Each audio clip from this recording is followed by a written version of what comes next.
What's going on, Badger fans? What did social media have to say about the big comeback win against Illinois for the Badgers? You are Locked On Badgers, your daily podcast on the Wisconsin Badgers. Part of the Locked On Podcast Network, your team every day. What's going on, Badger fans? Welcome to Locked On Badgers, your team every single day. And I want to thank you for making this one of your first listens every single day. Really do appreciate everybody tuning in. I am Ryan Herring. Today's episode brought to you by PrizePicks. Go to prizepicks.com/LockedOnCollege and use code LockedOnCollege for a first deposit match up to $100. Daily fantasy sports made easy. All right, let's just get into this. We're going to call this show the social experiment. And we're just going to put up some Twitter hits from, listen, I was kind. Like, there's a lot of angry vitriol flying around among fan bases when your team isn't playing well. But I want to put up a snippet of some of the stuff from after the game because I think it's always fun to take a look at what people are talking about from that Wisconsin-Illinois game. Let's just start. Let's go. This is from Broski Wow Wow. He said, in year 3 under head coach Bielema, Illinois football is now 5-13 in games decided by 7 points or less. Hashtag Illini. Yeah, he's not a great coach. I'm sorry. Like, I hate to tell you, Broski Wow Wow, but Bielema's not a great coach. Like, he's not a terrible coach either. He knows what he wants. He's iconoclastic in the type of football he wants to play, for better and worse. He'll get solid recruits. He can identify coaches. I think coaching under Belichick's a feather in his cap, but he's not a great coach. And losing 62% of your close games is indicative of that. What else we got? Gabe Ramos just says Braedyn, Locke, in bold. Yeah, Gabe. What else can you say after that? Braedyn, Locke, He had, again, like, you can't have higher expectations really for a quarterback making their first start. Unless it's Graham Mertz. By the way, the sign in my background, if you can't see it, says all UW quarterbacks should have their first start against Illinois. Yeah, it is a bit of a confidence boost to have your first start against an Illinois defense, apparently, as a quarterback. Yeah, grit. Gabe Ramos nailed it. Braedyn, Locke, All right, let's keep going. Dylan Graff says, it was one game, but I thought Braden Locke showed tremendous poise, kept his eyes downfield, worked through his progression, showed a strong command of the Badgers offense against Illinois. Hard not to be impressed. That's Dylan Graff over at Badger Notes. Go check out what they're doing for sure. They do great content. Everything here, like the poise, we're going to hit on a lot, right? That to me was the biggest differentiator. And by the way, that was one of the things I talked about with Mordecai. That was one of my worries, is going from Mordecai to Locke. I thought the passing could be crisper, but Mordecai also was a pretty poised quarterback. You know, he took care of, he was relatively unflappable. He was tough. I think the teammates liked him. He handled bad snaps. He bounced back from mistakes. I didn't know, nobody knew. You don't know how a young quarterback is going to react when they get nailed in the head by a 280-pound future NFL defensive tackle, right? Not a malicious hit, by the way, but he got hit in the head, like a knock to the ground. It's a massive hit. And how did he respond, right? Because that can go in one of two ways. The wheels can start to fall off. You get happy feet. You get your bell rung. You want to just start dumping the ball off. Or you get angry. You put the team on your back and you go win a game on the road in the fourth quarter. And that's what he did. That poise was incredible. Dylan said it best. It's hard not to be impressed. Let's keep going with our social experiment here. Nick Denuzdo says, dare I say, Braden Locke is a dog. Yeah. I mean, a couple other plays here. Because listen, we're going to talk about Braden Locke for a bit here, because that was a big chunk of the social media discussion. A couple other things I want to talk about with Braden Locke. The first is, remember the timeline. We talked about this. I talked about this when Braden Locke committed. It was really unusual, right? Because Wisconsin had just brought in, remember, Nick Evers got to Wisconsin first, just to remind everybody. So Wisconsin had brought in Nick Evers, a 4-star blue chip talent quarterback from Oklahoma. He arrived with quite a bit of fanfare. Luke Fickle, Phil Longo went and got him. Braden Locke committed to Wisconsin after that guy, which tells you one thing, that it tells you two things. A, Phil Longo and the staff like Braden Locke to bring another guy in. But the other thing I was going to say is, it tells you Braden Locke believes himself. Braden Locke, he believes, I will go to a situation that I think is the best situation for me, and I will outcompete other people, right? So yeah, like he's a dog. And I think mentally, the intangibles, everything we've seen up to this point, and it's early, but everything we've seen up to this point talking to Braedyn Locke's high school head coach, hearing Phil Longo talk about Braedyn Locke, everything we've seen up to this point tells you he has the intangibles to play this position at this level. So someone else, Bryce Tollfree, on a previous show said he reminds him of Brock Purdy, another guy who just out intangibles and outworks people and has. Listen, it's a long way to go before Braden Locke is Bryce Purdy. What did Graham Mertz remind Wisconsin fans of after that first Illinois game? Right, like, but at the same token, be excited.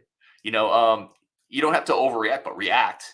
It's not a nothing burger to go win your first game on the road in the Big Ten. So, yeah, Nick Wither with the comment. Luke Gamble said, I don't know what else to say about Braden Locke. He's got incredible poise. Actually, that's from Luke Fickle. That's Luke Fickle's first words on his starting quarterback for the Badgers. Incredible poise. Again, like poise, mental acuity, lives in the film room, did a great job in the weight room for a quarterback, not afraid of competition. Right? Like those are the hallmarks of every great quarterback. Those are the hallmarks of all the good ones. Great, good, it doesn't matter. Those are the hallmarks of good quarterback play. Like, we don't even need to put him in that great plateau. If he's a good quarterback, that's a huge win for Wisconsin. I feel really confident. I liked what I saw. I loved what I heard talking to his high school coach. I like it, man. I feel pretty confident about it. This one's from Luke Fickle, a tweet. Players of the game versus Illinois. Offense, he is Braylon Allen and Will Pauling. Defense, Hunter Wohler. Special teams, Marty Stray. # on Wisconsin, # team. Yeah, I feel like the offense should have been probably Braylon and Locke, but I feel like this is one of those lots of young guy. We're not going to give you that award yet type of coaching moments, right? If Locke was a senior making his first start here, he gets it. He gets the player of the game. Braylon Allen's had a couple of these player of the games. I feel like it was probably more. It was definitely a timeshare for me in that player of the game suite. It's a timeshare between Braylon and Locke, but it doesn't matter. It's cool to see Will Pauling. He had a great game. And Braylon Allen was a total stud. So, yep. And I agree with Hunter Wohler, too. I talked about Hunter Wohler. I got a comment that I want to bring up with Hunter Wohler as well from somebody who listens to the show. Because I given him a stock up award as well. Luke Fickle says defensive player of the game, Hunter Wohler. This is from MLB Champs. He said, Wohler, I'm not so sure. I guess I'm expecting more big-time game-changing plays. He's the best player on the team. Need him to be a superstar. Here's what I would say, man, and thank you for the comment. I agree. Like, it does feel like we haven't seen a lot of the huge, like, when you think of great safeties, elite safety play, you're thinking of, jumping a route, getting a pick six, a strip sack. We've played 2 teams in a row that really haven't thrown it much at all. Like, it's hard for a safety to make a ton of game-changing plays when the opposing quarterbacks aren't putting the ball in the air much, right? Hunter Wohler once again led our team in tackles, had a huge tackle on a second down stop against Illinois. Luke Altmaier running up the middle. We called that out in the Discord when it happened. He came around on a blitz. So I hear you. I would also like maybe another. You can maybe expect some more strips somewhere, the ability to punch the ball out somewhere. But he's been great, man. Hunter Wohler's been great, and quite frankly, teams just haven't thrown it much for a while against us because they've been able to run the ball, quite frankly. So yeah, I hear your point, but I think it's hard to make those game-changing plays as a safety if the other team is committed to just running the ball. All right, we're going to take a break here. A bunch more just from the social experiment. What did Twitter have to say in this game? A bunch of your comments, including a comment on Muma. And should he have been stock up after this game, getting 12 tackles? We're going to talk about that next on Locked On Badgers. But first, today's game changer of the week. Again, it's we talk about this a lot, the game changer of the week. Today's game changer of the week was none other than Braylon Allen. Total stud in this game against Illinois. Carried the team on his back. Huge 3rd and 10 run. And much like Braylon Allen, Athletic Brewing has completely changed the non-alcoholic beer game. They make non-alcoholic beer that actually tastes good. It's like one of the greatest things that's happened since I don't know, the invention of airline travel. I don't know. This has been a long time coming. Athletic Brewing has made it happen. It completely changed the game. Non-alcoholic beer that actually tastes good. Over 50 different styles of craft, IPA, sour, which is huge for me. And no hangovers ever. You get the fun social aspect of being able to have an IPA and not have to pay for it down the road. You can do it while mowing the lawn, while painting your Picasso, or reading some nonfiction, whatever you want to do. Build a puzzle and have your Athletic Brewing IPA. It's what I do. They are absolutely phenomenal, and I love them. My buddy down the road, Eric, he's doing marathons. He turned to this to give him a little bit of that social aspect while he's training. First-time customers, use code LOCKEDON to get 15% off your first online order. That's code LOCKEDON at checkout for 15% off athleticbrewing.com. Near beer, exclusions and conditions to apply. Athletic Brewing Company, fit for all times. Let's keep this going. And again, thank you so much for tuning into the show. Really do appreciate y'all. A lot of ways to connect with the show if you're interested. We have a Discord, which is a community of Badger fans. We have a subtext, which is more of a one-on-one. There's some kind of unique information that goes on the subtext too. It's just kind of a way to connect even more with the Badger community. So there's a lot of fun things going on. All the links are in the YouTube show, the bio, all of that. So feel free to reach out, enjoy any of those, or just feel free to continue watching this show. It's all good. No matter what you do, I appreciate it. All right, let's get some more comments up here. Let's see. This was from ESPN Madison. They did a poll. What would you give Braedyn Locke's performance? A, B, C, or D and F? So let's throw up Brett Bielema's vote here because 0.6 has it as a D or F. That's just Bielema and Aaron Henry sneaking into the DMs here. 27% said A, 63% said B, 8.4% said C. I said it on the post on the Stock Up show. It's an A. It's an A. It's an A. Because everybody needs to get graded in context. You're not grading people on the same scale. Well, I don't mean to be so. I'm not being a condescending guy. Like if you want to give him a B, that's totally cool. In my opinion, this is an A, right? Because he's a first-time starter on the road, and he led an 18-point fourth quarter comeback. Like those things don't happen, right? He didn't get frazzled when his offensive line got him nearly decapitated. Like he was almost a headless horseman back there. He gets an A for this. He jump-started the offense. This is the best our passing game has looked in a while. Again, redshirt freshman. You're not grading him on the same curve you would have graded a Tanner Mordecai. I know efficiency. If you just look at the box score, it's not the greatest, right? 21 of 41. But there's 6 drops in there. Badger fans, there's 6 drops in there. It's 27 of 41, right? And he threw for 240 with those drops. If he doesn't have those drops, he's throwing for 300 with 3 touchdowns, no picks. Now, listen, going forward, the scale gets harder, right? You cannot continue to fumble the ball if you're Braedyn Locke. You cannot continue to have that ball taken out of your hands, okay? But to me, it's an A. It's definitely not a C. I don't know who that 8.4% are who are giving Braedyn Locke a C on this game. It is definitely not a C. A B, sure. That's a totally fair grade. I'm higher on. If he has this performance in 2 years, if he's starting for the next 2 years and he has this performance, it's a B. Okay, let's be clear. First start on the road in the Big Ten, yeah, that's the upside down V with a line in the middle. That's an A. All right, let's keep it going. Dill, we got that Dylan Graff one. Did I get all these? Ooh, I think I got all these. Here we go. We got more. So this is from CR at Cornetta Ravens. He said, Braedyn Locke est un nommé legal, which I actually translated. It translates roughly to he is a cool name. I agree. Let's keep going. Ryan Eilers just says dog at Braylon Allen. Yeah. Braylon Allen was so good in this game. He was so good. And I completely agree with Ryan on this one. Like Locke was maybe the most impactful, surprising player. Braylon Allen was the toughest. If you have an award for most hardworking player, grittiest performance, biggest ice bath, deserved. That's not even a really word, deserve it. But Braylon Allen was all of that. He was incredible in this game. He's physical. He was a punishing guy. He was everything that we have come to expect from Braylon Allen. The bar's really high, right? We've set that bar really high with Braylon Allen, and Braylon Allen has set it really high because he has that type of physical ability. And it was all on show. It was all on show. And the pass blocking there was a couple of plays where he just completely stoned people, right? Again, I talked about it a couple times already, but that pass over the middle of the Pauling, I think it was for 30 yards, 25 yards, whatever it was. Illinois had a free rusher. And that free rusher ran into a brick wall named Braylon Allen. And that brick wall did not give. So Braylon Allen had a tremendous game. I totally agree with Ryan Eilers. I also went and looked up, just got a couple Illinois fans. I got the vibe in a couple places. This is from LFOD. He said, whiskey quarterback coming out party is in full swing. Yeah. And it's funny because someone else said, they always do this to us, referencing Mertz. Like Illinois still has some shared trauma from that Mertz game. And now they see Braden Locke come in. Certainly not the same type of game as Mertz, right? That Mertz game was 20-21 with 5 touchdowns.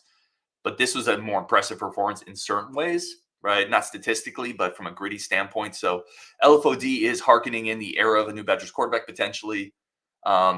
This one is from New Creation. He says, I hate that I'm an Illinois fan. Hate it. Listen, we all been there, man. Yeah, I mean, Illinois more than some, and this is a comment directly after the Rucci touchdown. This is from Central Illini, and he just says, "Mother of God."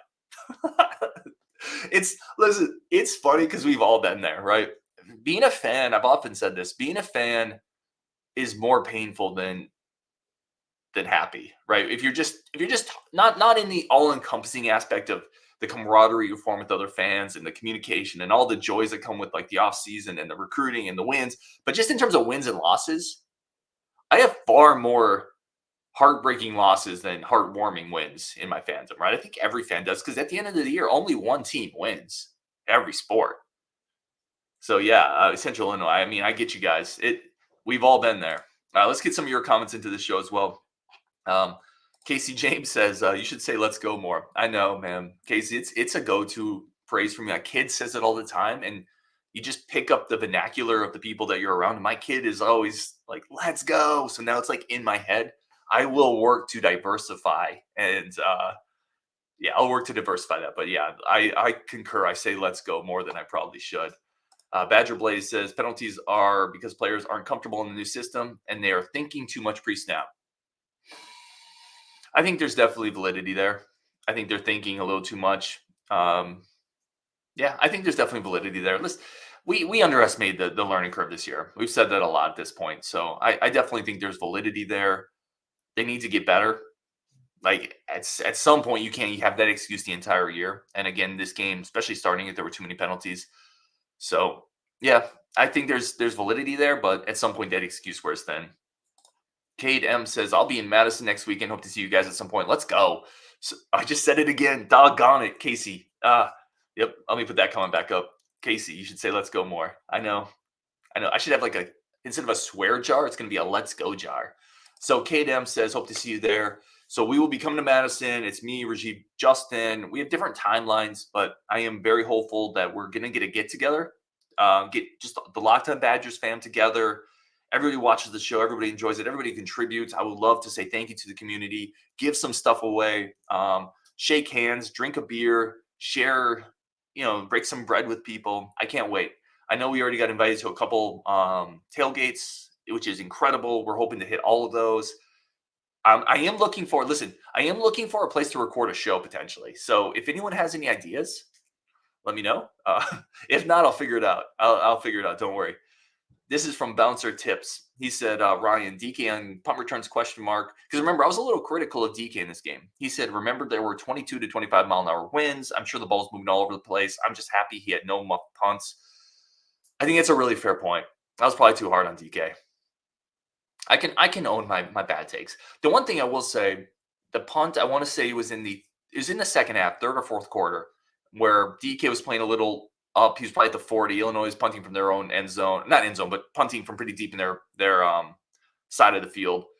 DK kind of misjudged it. The ball went over his head, and then he kind of ran way too close to it for my liking. Like in that moment, you just if you're not going to get it, you got to get away, because footballs can take a really weird bounce. We've all seen that one where it glances up and kicks off your shin, and then Illinois suddenly gets a turnover and the game switches on that play. I thought he was a little too careless, is the wrong term, because he's not careless, but maybe a little too reckless in that moment. But this is a really good point from Bouncer Tips, and I acknowledge that. There was crazy gusty wind, and that's a fair point. I was probably too hard on DK. I can own that. All right, today's episode is brought to you by our good friends over at PrizePicks. We're coming back. A bunch more comments, including do I owe Muma a bit of a mea culpa? So that's coming up next on Locked On Badgers. But first, our show today brought to you by our really good friends over at PrizePicks, the leader in daily fantasy, the largest independently owned daily fantasy sports platform in North America, easiest and most exciting way to play DFS. And again, like me, if you're like me, you don't have time to compete with thousands of people in their basements crunching data and the sharks and the experts on daily fantasy. You have no chance of competing against. PrizePicks has solved that issue. You just have to pick 2 to 6 players, stat projections, over or under. It's as simple as Do you want more yards on this player or less yards, rushing yards? Do you think more or less touchdowns on this player in that game? You pick 2 to 6 and then watch the winnings roll in. It's the most fun I've had playing daily fantasy really in my life. It's simple, it's easy. Make your pick, submit your entry in less than 60 seconds. And it's as simple as that. And they offer Apple Pay now, so quick and easy deposits into your account for this football season. It is the best place to play daily fantasy. Go to prizepicks.com/lockedoncollege. Use code LOCKEDONCollege for a first deposit match. You ready for this? Up to $100. That's awesome. PrizePicks.com/lockedoncollege. Use code LOCKEDONCollege for your first deposit match up to $100. PrizePicks, daily fantasy sports made easy. All right, let's keep talking here, guys. Really do appreciate, and I've said this a bunch, I appreciate everybody who tunes into this. You guys are absolutely amazing. I hope to see you all in Madison. Let's start here. This is from, this user's name didn't show up in my YouTube comments. I don't know who made this, but stock up number 55 on Muma. So Muma, listen, yes and no. In my humble opinion, yes and no. I have been a little harder on Muma than a lot of people probably were and have been. Did he play well in this game? Well, so two things. So he was playing because Jordan Turner was hurt. The first thing is you have to give him credit. He had 12 tackles, and he had a couple between the box. He had a couple big tackles. Okay, he really did. He is a physical player, and that has never changed with Muma. He can play in the box. He can light up a fullback leading a running play. He can light up a guard trying to pin or pull. He's a physical dude, and he made some real physical plays. He's still a little exposed in space, right? Like, and I think in general, our linebacking core generally is that. And I think that's why you see a guy like Altmaier able to exploit us a little bit. You saw some of that with Hudson Card too. You saw some of that with Cam Ward. This isn't like a new thing that just Luke Altmaier, he cracked the code, opened up the lock, and he's like, oh, this works. No, this has been a repetitive thing this year for Wisconsin and the players they've had to face. So stock up on Muma, I would say yes. I would say yes on that because he basically hasn't been playing. And then to come in and get 12 tackles and make some physical stops, yeah, I think that is stock up. I think it's a good call. And I probably should have given him more credit than waiting for someone to make that comment. Larry Taylor says the Badgers are lucky they threw out that Illinois lineman. Larry, he hit him with this helmet, bro. I mean, like, that's not luck. That's targeting. Like, I wouldn't say the Badgers are lucky. He made a little bit of an undisciplined play. Now he also was not trying to hurt Locke. I don't like players getting thrown out. But I'll be honest. Listen, I'm going to be really honest on this. I think a lot of people think this and they don't want to say it because they want to take always the high road. And I'm a pretty high road guy, right? I will never in my life root for an injury, even if it helps Wisconsin, anything like that. That is way out of bounds for me. I'm not completely sad the Illinois defensive tackle gets thrown out of the game. I'm just going to say it. Like, I'm a fan. I'm bleeding red. I want this win. I can't lose to Bielema 2 years in a row. I'm just saying in that moment, I'm not heartbroken over it. Do I love the rule? No. But in that moment, I'm like, oh, I hate this rule. And I'm like, yeah, good call. Get out of here. I'm just being authentic and real with y'all. This is from Jeff D. He said, guys, we have 0 shot against Ohio State. Seriously. That's not true. And Jeff, I hear you, man, and I appreciate the comment. And do I think we have a good shot against Ohio State? No. N-O, period. But did Purdue have a good shot against Ohio State when Purdue beat them? No.